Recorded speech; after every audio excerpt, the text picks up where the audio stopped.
अस्सलाम वालेकुम ji, welcome back to my channel Sana's life from Germany. I hope आप सब ठीक ठाक होंगे। अल्हम्दुलिल्लाह हम सब भी ठीक हैं। चलें जी, स्टार्ट करने से पहले जिसने अभी तक चैनल को सब्सक्राइब नहीं किया, आप जल्दी से सब्सक्राइब भी कर लें और बेल आइकन को भी प्रेस कीजिएगा ताकि न्यू वीडियो का नोटिफिकेशन आपको मिल सके।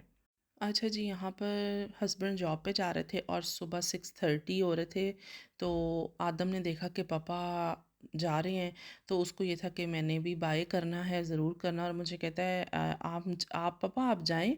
और मुझे फिर कह रहा था कि हम ना कैमरे में से जाके पापा को बाय करते हैं। मैंने कहा कैमरे में से नहीं, हम विंडो में से करते हैं ना। तो उसको वो यही था कि वो मतलब थोड़ा सा ना इमोशनल भी हो रहा था कि बच्चे ऑब्वियसली जो हैं वो अपने जो पापा के बहुत मतलब क्लोज़ होते हैं। तो वो बस उसको यही होता है कि अच्छा आप, मुझे कहता भी यही है कि पापा आर्बर्ट पे गए हैं, पापा जॉब पे गए हैं और मैं ना शाम को आऊँगा। पापा जैसे शाम को आएंगे मैं भी शाम को ही आऊँगा। तो हालांकि फ्राइडे को हाफ़ डे होता है, तो वैसे भी आज सबका क्लास क्लास का अपना मतलब ट्रिप था। तो आज दिन में मतलब इत्तेफाक इस तरह का हो गया कि वली के अलावा इफ़ा, आहिल और आदम तीनों का था। और सारे ये तो बाय ट्रेन गए थे एक सिटी से दूसरी सिटी में, आहिल वगैरह सॉरी आदम। तो बाकी बच्चों ने वॉक करते हुए जाना था। तो थक टूट के घर वापस आए। खैर जी, यहाँ पर सबके लिए मैंने इनका खाना पीना रेडी किया। और इफ़ा के लिए जो है इफ़ा खुद ही रेडी करी है क्योंकि इनको फिंगर फूड सबको चाहिए था वहाँ पे, कुछ हैवी नहीं खाना था। और इनकी जो टीचर थी उन्होंने यही कहा था कि सब घर से कुछ ना कुछ ज़रूर लेके आएँ। लेकिन इफ़ा ने मुझे बताया कि तर्किश कम्युनिटी बहुत ज़्यादा है, तो तर्किश फूड काफ़ी था उनका, काफ़ी मज़े मज़े वाला। तो मैंने बहुत इंजॉय किया। तो इफ़ा ने कहा मैं ये लेके जाऊँगी, सबसे आसान काम। तो खैर इफ़ा ने अपने मुताबिक कर लिया। और फिर ज़ाहिर है वो फ्रेंड्स डिसाइड कर लेती हैं ना कि तुम क्या लाओगी, तुम क्या लाओगी, इस तरह करते करते खैर ये इफ़ा ये ले गई थी ना चेरी टोमेटोज़ और ये मोज़रेला स्टिक्स में लगा के बस इस तरह इन्होंने लाइक सैलड जैसे इंजॉय किया। खैर जी, फिर उसके बाद यहाँ पे ये स्कूल जा रहे थे, तो मैंने कहा चलो इनको ये भी कवर करते हैं। बच्चे जा रहे हैं, सुबह की रूटीन जो इनकी सारी होती है। तो निकल गए थे इस और मैं आदम को लेके निकली थी। फिर आदम को मुझे करना था स्टेशन पे ड्रॉप क्योंकि इनकी क्लास सारी वहाँ पे आ रही थी। तो बस आदम को देख लें, यहाँ पे शदीद जमाइयाँ आ रही हैं। और ये सुबह उठा भी 5:30 का हुआ था क्योंकि एक्साइटेड होते हैं ना बच्चे कि ट्रिप पे जाना है। तो बस इस चक्कर में बड़ा खुश था। देख लें, आपको नज़र भी आ रहा है माशाल्लाह। आदम साहब खूब इंजॉय करें। और यहाँ पे स्टेशन पे बैठ के हम वेट कर रहे थे।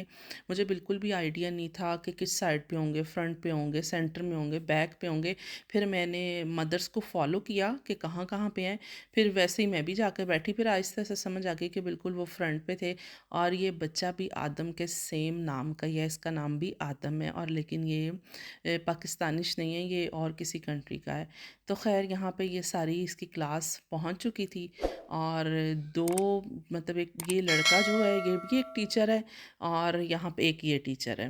तो ये सारे इन्होंने बच्चे पकड़े और बड़े आराम से ये लोग निकल गए। बड़े तरीके से सारे काम कर रहे होते हैं, ज़ाहिर है फिर सेफ्टी भी तो फर्स्ट है ना। खैर जी, फिर मैं घर आई थी आते साथ, ये मैं आपको बताती हूँ। ये हैं जी अलसी है, ये इसको मैंने ड्राई रोस्ट किया था। तो ये बड़े मज़े की होती है अगर आप इसको ड्राई रोस्ट करके खाएं ना। वैसे भी आते जाते थोड़ी थोड़ी सी खा लें, बहुत ज़्यादा नहीं, थोड़ी सी खाएं। इसको डेली बेसिस पे खानी चाहिए, ये हमारे लिए मतलब बहुत फ़ायदेमंद होती है। अगर बच्चे ऐसे नहीं खा रहे हों तो बच्चों को आप इस तरह, इसका फ़ाइन पाउडर हो जाता है, बड़ा ईजीली हो जाता है। तो मतलब आटा वगैरह जब आप गूँदें तो आटे के अंदर डाल के दे दें, तो ये बहुत एक हेल्दी चीज़ है ना। तो चलें जी, अब यहाँ पे बिरयानी बनने लगी है और आप लोग बिरयानी को देखते जाएं, एंजॉय करते जाएं। मैं आपको ना एक स्टोरी सुनाती हूँ कि मैंने एक दफ़ा ना जर्मनी में फ़र्स्ट टाइम मैंने DHL कोरियर के थ्रू अपना यहाँ पे एक पैकेट मंगवाया। उसके ऊपर सीन क्या हुआ, मुझे घर के कर्टन्स वगैरह चाहिए थे। तो मैं यहाँ पे जब जर्मन शिफ्ट हुई, क्योंकि यहाँ पे जो घरों की विंडोज़ होती है ना वो इतनी हाइट की नहीं होती है, नॉर्मल उनके कर्टन्स मिल जाते हैं। लेकिन जिस घर में अब जहाँ पे मैं हूँ, जब मैं यहाँ पे आई तो ये ना काफ़ी हाइट मतलब ज़्यादा थी। तो इस साइज़ के मिल नहीं रहे थे, मुझे बनवाने ही पड़ने थे। तो मैंने कहा मैं यहाँ से क्या बनवाऊँ, कलर वगैरह इजीली नहीं मिलेगा। तो मैंने पाकिस्तान खैर सारा कुछ ना कह के ला के ऑर्डर कर दिया और पसंद कर लिया कि जो ट्रेंड में है उसके मुताबिक ना। ब्लाइंड कर्टन्स जो भी थे, बेड कवर्स, मैंने कहा चलो एक ही दफ़ा बड़ा सारा पैकेट मेरा आ जाए तो देखी जाएगी जो भी होगा ना। खैर मैंने जी जब मंगवाया, यहाँ पे आना क्या था, वहाँ से एड्रेस भी उन्होंने गलत लिख दिया, फ़ोन नंबर भी गलत लिख दिया। और मैं यहाँ पे बैठ के ना पागलों की तरह वेट करती रही। अच्छा, उन्होंने मुझे ट्रैकिंग नंबर वगैरह जो होता है वो आपको पता है कि वो मिल गया, तो वो मैं ट्रैक करती रही, अच्छा यहाँ आ गया, लेकिन हमारे तक क्यों नहीं आ रहा यार, पता नहीं क्या वो बैड लक की आप कह लें कि हो गई। और मैंने सोचा था ये ज़रूर बताऊंगी, अगर आपके साथ ऐसे होता है, आपका एड्रेस पाकिस्तान से गलत लिखा जाता है, फ़ोन नंबर गलत लिखा जाता है, तो आप उस नंबर के ऊपर कॉल करके उस एड्रेस के ऊपर उनसे कांटेक्ट करके वो सारा कुछ आपका काम इजीली हो सकता है। लेकिन मेरी अक्ल ने बिल्कुल भी काम नहीं किया था और हम लोग चुप करके बैठे वेट करते रहे। मेरा पैकेट चला गया पाकिस्तान वापस, और जब वापस चला गया था, फिर आप लोगों की सोच हो सकती है कि मैंने अपना पैकेट निकवाला किस तरह था। इतना मुश्किल से वो पैकेट निकवाला, खैर वो वापस गया। और फिर मुझे तो वो सुकून नहीं आ रहा था, मैंने कहा ऐसे तो हो ही नहीं सकता ना कि मैं अब उन चीज़ों को अपना वहाँ पे छोड़ दूँ, मुझे यहाँ पे बेड कवर्स भी चाहिए, मुझे यहाँ पे कर्टन्स भी चाहिए। तो ज़ाहिर है अपनी चॉइस का आपने अपने साइज़ के मुताबिक हर चीज़ रेडी करवाई होती है, तो उसको छोड़ने को दिल चाह रहा होता है, बिल्कुल भी नहीं। जो जिसका नहीं दिल चाह रहा, तो ज़रा मुझे बताइएगा, वो पाकिस्तान आपकी चीज़ें रेडी पड़ी हों तो आपके अंदर क्या मतलब चल रहा होता है ना सारा। खैर जी, मेरे साथ ये वाला सीन हुआ था, और फिर मैंने अपना पैकेट दोबारा मंगवाया था, और वो मतलब आप समझ लें कि टू मच जो है ना उसके ऊपर मेरा लग गया था कि पहले वो आया यहाँ पे, फिर वापस गया, फिर मैंने दोबारा से मंगवाया, और 28 kg का वो मेरा पैकेट था। मैंने आपको बताया कि एड्रेस, फ़ोन नंबर वगैरह सब गलत। जब सेकंड टाइम आया है, और फिर उन्होंने मेरे साथ क्या ज़्यादती की, जब वो कॉल की कि हम आ रहे हैं, आप लोग घर पे हो, इतनी सी टाइमिंग में हम आ रहे हैं, पता नहीं 1 घंटे का टाइम उन्होंने शायद दिया था। खैर जब वो आए तो उन्होंने आके उन्होंने कहा जी कि हम नहीं, कॉल पे उन्होंने बताया कि हम टैक्स लेंगे, 50 € रेडी रखना। मैंने कहा हैं, मैंने तो पहले ही इतना महंगा पैकेट, वो भी मतलब DHL क्विक वाली इनकी सर्विस होती है, उस पे मंगवाया, विद इन 3 to 5 डेज़ मेरे ख्याल से वो आ जाता है।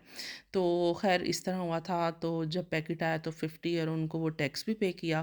खैर जी, मेरी ज़िंदगी में ना तौबा कर ली, जिसे कहते हैं ना तौबा, कि नेक्स्ट टाइम मैंने कभी भी पैकेट नहीं मंगवाना, क्योंकि पहले जब इटली में मैं मंगवाती थी कोई टैक्स नहीं लगता था, लेकिन जब जर्मन में मैंने मंगवाया है उसके ऊपर टैक्स लगा, और अब सुनने में भी आ रहा है कि उन्होंने टैक्सेस वगैरह बढ़ा दिए हैं मज़ीद। तो मैं तो यही कहूँगी कि ये फ़जूल काम करने ही नहीं चाहिए। जब आप मंगवाएं तो थोड़ा सा मंगवा लें, या फिर आप दफ़ा ही करें, मैं कहूँगी। और कोशिश यही करनी चाहिए कि जब कोई पाकिस्तान से आ रहा हो, तो आप उसी की मिन्नत ही कर लें भाई, जो सही बात है कि हमें सामान ला दो। अव्वल तो ऐसे चक्कर लग जाते हैं, अब हर कोई मेरी तरह तो नहीं है ना कि वो 5-6 साल पाकिस्तान ही ना जाए। खैर मेरी ये वाली बड़ी मतलब स्टोरी थी सुनाने वाली, कि आप लोगों के साथ कभी ऐसे हो ना बाय मिस्टेक कि फ़ोन नंबर और एड्रेस का कोई इशू बन गया है, तो उसमें आप लोग ये कीजिएगा कि उस नंबर पे कॉल कर लीजिएगा। हमें ये सारा कुछ होने के बाद, जो हमारा मतलब सत्यानाश होना था हो गया, उसके बाद फिर जाके हमें अक्ल आई। मैंने कहा चलो, लाइफ का मकसद क्या है, लाइफ हमेशा ही हमें सिखाती है, समझाती है, अगर हमें समझ आ जाए तो। खैर लेकिन समझ आ जानी चाहिए। चलें जी, अब यहाँ पे वीडियो का भी एंड हो रहा है। अपना बहुत सा ख्याल रखिएगा, और गर्मा गर्म चाय के साथ हम एंड कर लेते हैं। फिर आपसे मिलती हूँ कल नेक्स्ट व्लॉग में। अल्लाह हाफिज़, अल्लाह हाफिज़।